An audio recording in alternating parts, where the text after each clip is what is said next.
Guys একদম নীরব।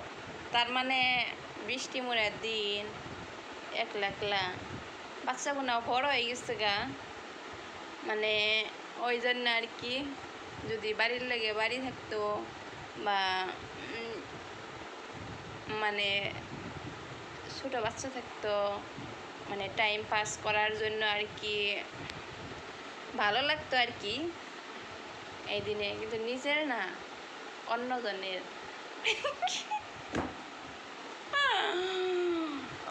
অন্যজনের তার মানে নিজে থাকলে সব সময় তার মানে ক্যান ক্যান ভ্যান ভেড়া থাকবই, আর মানে অন্যজনের এলে তা তো আর না, তাই না গাইস?